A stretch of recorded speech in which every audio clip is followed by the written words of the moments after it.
Welcome to 8 Bastion Hotel. My name is Jomi Thomas, working as a sous chef here. ഇന്ന് ഞാൻ ചെയ്യാൻ പോകുന്നത് നാടൻ ആട്ടിറച്ചി റോസ്റ്റ്. ഇത് നേരത്തെയൊക്കെ കുട്ടനാടൻ ഏരിയയിൽ ഉണ്ടായിരുന്ന ഒരു സ്റ്റൈലാണ്. നമ്മൾ പല വെറൈറ്റി കണ്ടിട്ടുണ്ടാവും നാടൻ ആട്ടിറച്ചി റോസ്റ്റ് എന്ന് പറയുന്നത്. ഇതിലേക്ക് വേണ്ട ingredients boneless mutton, ginger, crushed pepper, fried shallots crushed, curry leaves, ginger, green chilli, ginger garlic paste, coconut milk and little bit of garam masala. നമ്മൾ ഈ മെത്തേഡിന് നമ്മൾ മട്ടൺ ഓവനിൽ ഒന്ന് റോസ്റ്റ് ചെയ്യേണ്ട ആവശ്യമുണ്ട്. അതിൻ്റെ കാരണം എന്ന് വെച്ചാൽ സീൽ ചെയ്യാൻ വേണ്ടിയാണ്. ഓരോ പീസും ഒന്ന് സീലാവണം, ഇല്ലെങ്കിൽ അതിൻ്റെ ജ്യൂസ് വെളിയിൽ പോകും.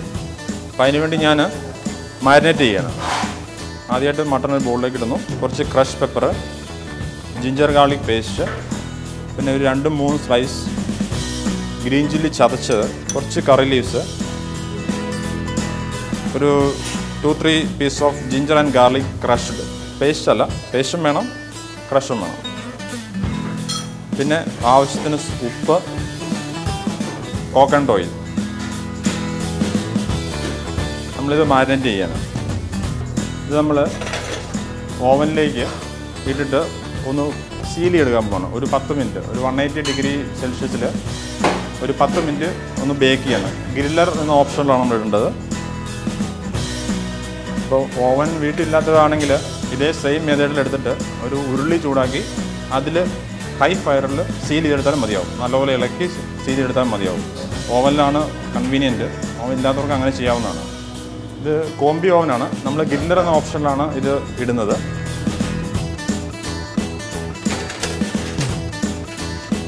അപ്പം അത് ഓവനിൽ റെഡിയാവുന്ന സമയത്ത് നമുക്ക് അതിൻ്റെ ഗ്രേവി ഇവിടെ ചെയ്യാം.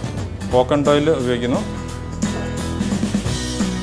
ആദ്യം ജിഞ്ചർ ഗാർലിക് പേസ്റ്റ് ഒന്ന് സോട്ട് ചെയ്യുന്നു കോക്കനട്ട് ഓയിലിൽ. ഈ ഒരു ഡിഷിൻ്റെ പ്രത്യേകത എന്ന് വെച്ചാൽ ഇതിലേക്ക് നമ്മൾ ആഡ് ചെയ്യുന്ന സ്പൈസസ് എന്ന് പറയുന്നത് ക്രഷ് പെപ്പർ മാത്രമാണ്, ക്രഷ് ബ്ലാക്ക് പെപ്പർ മാത്രം. സോ നമുക്ക് അതിൻ്റെ സ്പൈസി അഡ്ജസ്റ്റ് ചെയ്യാൻ പറ്റും. ആവശ്യത്തിന് ഇടുക. ഞാനിപ്പോൾ ഉപയോഗിക്കുന്ന ഒരു 1.5 ടേബിൾ സ്പൂണാണ്. ഒരു മൈൽഡ് ഫ്ലേവറിന് വേണ്ടി കുറച്ച് garam masala powder, crushed shallots, fried shallots ആണ്, അത് ക്രഷ് ചെയ്തത്. കുറച്ച് കറി ലീവ്സും ഈ കൂടെ നമുക്ക് ഇടാവുന്നതാണ്. സ്റ്റോക്ക് ആഡ് ചെയ്യാം.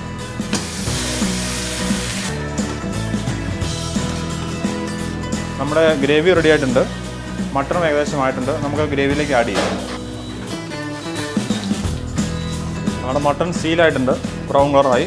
നമ്മളത് സീലായ മട്ടൺ ഗ്രേവിയിലേക്ക് ആഡ് ചെയ്യുന്നു.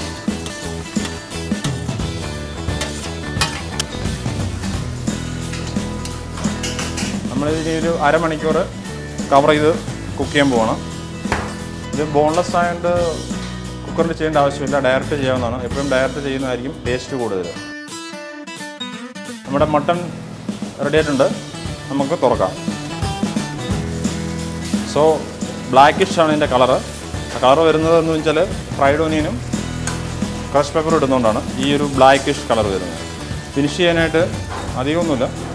കുറച്ച് തേങ്ങാപ്പാൽ, ഒരു 2 ടേബിൾ സ്പൂൺ കോക്കനട്ട് മിൽക്ക്, കുറച്ച് ഫ്രഷ് ഒരു 1/2 table spoon fresh garam masala top ചെയ്ത്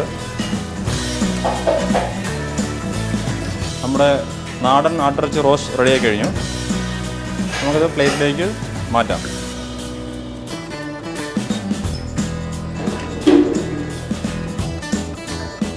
കുറച്ച് ഷാലറ്റ്സ്, ഫ്രൈഡ് ഷാലറ്റ്സ് ആണ് ഞാൻ ഗാർണിഷായിട്ട് യൂസ് ചെയ്യുന്നത്. നമുക്ക് ഇതിൻ്റെ കൂടെ ഞാനിപ്പോൾ സെർവ് ചെയ്യുന്നത് പുട്ടാണ്. ഞവര റൈസ് പുട്ട്, ഞവര പുട്ട് പൊടി വെച്ച് ഉണ്ടാക്കിയ പുട്ടാണ്. നമുക്കിതിനൂടെ എന്തുകൊണ്ട് കഴിക്കാവുന്നതാണ്. അപ്പോൾ ചപ്പാത്തി, കള്ളപ്പം, വട്ടവർ. സോ നമ്മുടെ നാടൻ ആട്ടിറച്ചി is ready. It is very easy to make. നമുക്ക് ഈസ്റ്റർ സ്പെഷ്യലായിട്ട് വീട്ടിലൊക്കെ ഉണ്ടാക്കാവുന്നതാണ്. ഞാനിവിടെ വെച്ചിരിക്കുന്നത് പുട്ടാണ്. ഞവര റൈസ് പുട്ട്, അതിന് പറഞ്ഞ സലാഡ്, അതാണ് അതിൻ്റെ അക്കോമ്പനിമെൻ്റായിട്ട് വെച്ചിരിക്കുന്നത്. So you can enjoy